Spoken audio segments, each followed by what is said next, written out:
Oh boy, this has got to be one of the most exciting moments in any 50-year-old boy's life. The Iron Maiden Funko Pop Live After Death Eddie. Look at this thing, number 249. Super light. Just giving you a little unboxing here, showing what you get. Package is about 6.5 by 5, not quite 5, 4.5 maybe. About 3.5 on that side. Here he is sitting inside the package, Live After Death Eddie. It's got your Funko Pop Rocks on the top. That's what we're looking at in the top of the box. These little eyes looking at you. Derek Riggs, character come to life. On the side, we've got the Live After Death, number 249. On the back, it shows you the other guys you can get. Shows you some of the other guys. We've got number 248, Somewhere in Time Eddie. We got Seventh Son of a Seventh Son Eddie. Knights of the Dead Eddie. Collect them all. It's got the some info on the Funko app there.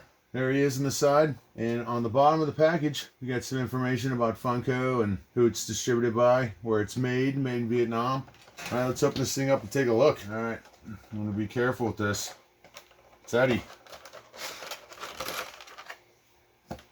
All right, there we go.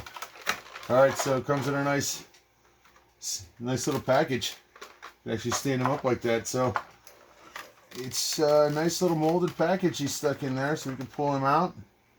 Set that off to the side. There he is. Live After Death Eddie. I think I'm on a bad angle here. There he is, standing there all scary looking. So he's about, it says 3 3/4 on the site, but he's about 4.5 inches tall. 3 3/4 inches wide there. Oh yeah, so let's look at him. I don't know if he's glow in the dark or not. A little peg on the bottom of his foot if you need to stand him up on something. He's got his chains. This is pretty awesome. I'm excited. Up the irons. I'm ready to go. There he is. Look from the back view. Top view. Iron Maiden. Live After Death Eddie for my Funko Pop Rocks collection. Pretty exciting day.